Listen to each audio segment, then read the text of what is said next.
Hello everyone. In previous lecture, we will discuss about the hemorrhagic anemia. इस video में हम cover करेंगे haemolytic anaemia.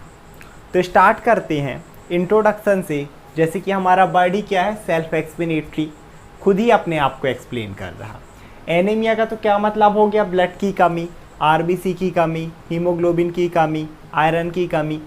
और word देखो हीमोलाइटिक, दो वर्ड से मिलकर बना है, एक है हीमो, दूसरा है लाइटिक।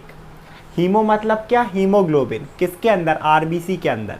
तो हीमो का मतलब आप समझ सकते हो आरबीसी, और लाइटिक मतलब टूटना, आरबीसी के टूटने के वजह से, क्योंकि आरबीसी का टूटी, डिस्ट्रॉय हुई, ब्रेक डाउन हुआ, सिंपल सी बात है, उनके काउंट में कमी हो जाएगी, और उसे ही हम बोल रहे थे एनीमिया। तो पहले हीमोलाइसिस वर्ड को समझें। तो हीमोलाइसिस का सीधा मतलब है आरबीसी का टूटना। Haemolysis means destruction of RBC. वैसे इसके ऊपर मैंने पूरा एक डिटेल वीडियो बना के रखा है, हीमोलाइसिस कैसे होता है, क्या कॉज है। आप डिटेल में देखना चाहो तो इस वीडियो को देख सकते हो। इसके बाद अब हम देखते हैं, तो हीमोलाइसिस मतलब डिस्ट्रक्शन ऑफ आरबीसी। अब इसी अगर हीमोलाइसिस जो हमारा नॉर्मल है तब तो ठीक है कि आरबीसी 120 डेज है तब टूट रही है, कोई दिक्कत नहीं। बट अगर किसी कंडीशन में ये एक्सेसिव होने लगे, एक्सेसिव का क्या मतलब है, एक बहुत ज़्यादा, हद से ज़्यादा, तो उस वजह से आरबीसी का अमाउंट कम हो जाएगा, और इसी वजह से जो एनीमिया डेवलप होगा उसे हम बोलते हैं हीमोलाइटिक एनीमिया, आरबीसी के टूटने के वजह से एनीमिया। इसके बाद आगे देखें तो हम इसे दो टाइप में क्लासीफाइड करते हैं, एक है एक्सट्रिंसिक, एक है इंट्रिंसिक। ठीक है, तो पहला हम देखते हैं एक्सट्रिंसिक हीमोलाइटिक एनीमिया, क्योंकि दोनों में कॉज वही होगा कि आरबीसी टूटेंगे, तो हीमोलाइटिक तो है। एक्सट्रिंसिक इसलिए बोल रहे हैं कि इसमें एक्सट्रिंसिक फैक्टर रहेंगे, आरबीसी का कोई दोष नहीं है, वो ठीक है, लेकिन बाहर से कुछ फैक्टर उन्हें किल कर रहे हैं, कोई बैक्टीरिया हो सकता है ना, कुछ एंटीबॉडीज हो सकते हैं। So cause by destruction of RBC by external factor, जैसे कि एंटीबॉडीज़ हैं, कुछ ड्रग्स होती हैं जो कि आरबीसी को डिस्ट्रॉय करती हैं, कुछ केमिकल्स, है ना। एंटीबॉडीज़ कैसे हो सकते हैं, ऑटो इम्यून डिसीज़ के आरबीसी के खिलाफ भी एंटीबॉडीज़ बनने लगे जो इन्हें किल करने लगे। इसके बाद अब कॉमन कॉज हैं, कुछ कौन कौन से कॉज हैं जो हमें ये कॉज कर सकते हैं। पहली चीज़ है हाइपर स्प्लेनिज्म, है ना, एंड हेपेटाइटिस।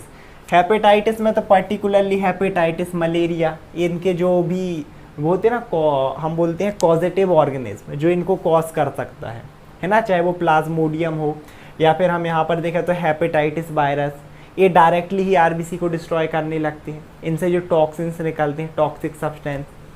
इसके अलावा अगर और भी हम देखें ना कि अगर किसी को लिवर डिसऑर्डर है, तो किसी को भी लिवर डिसऑर्डर हो तो एक चीज़ कॉमन होती है, उसमें डेवलप होता है हाइपर स्प्लेनिज्म।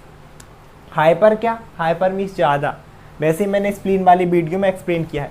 हाइपर मतलब ज़्यादा, स्प्लेनिज्म, स्प्लीन का साइज़ बढ़ जाए, या फिर हम बोल सकते हैं स्प्लीन की फंक्शनिंग बढ़ जाए, है ना। तो सिंपल सी बात है, हमने देखा था आरबीसी का डिस्ट्रक्शन स्प्लीन में ही होता है, रेड पल में, इसे हम ग्रेवयार्ड भी बोलते हैं आरबीसी का, क्योंकि इसकी फंक्शनिंग बढ़ी है, इसका साइज़ बढ़ा है, आरबीसी का डिस्ट्रक्शन ये ज़्यादा करेंगे। और अगर आरबीसी का डिस्ट्रक्शन ज़्यादा हुआ, सिंपल सी बात है एनीमिया।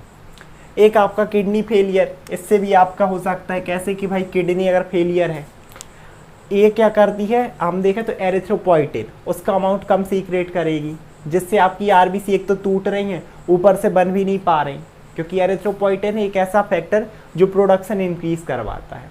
अगर वही कम रहेगा तो आपकी एक तो डिस्ट्रॉय हो ही रही हैं, लेकिन और ये बन भी नहीं पा रही हैं, तब तो और ही ज़्यादा एनीमिया डेवलप।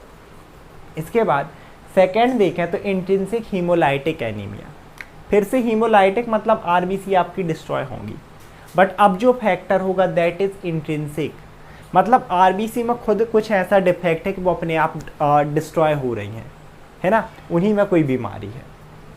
तो कैसे होंगी, cause by destruction of RBC, फिर से डिस्ट्रक्शन होगा due to defective RBC, because of defective RBC.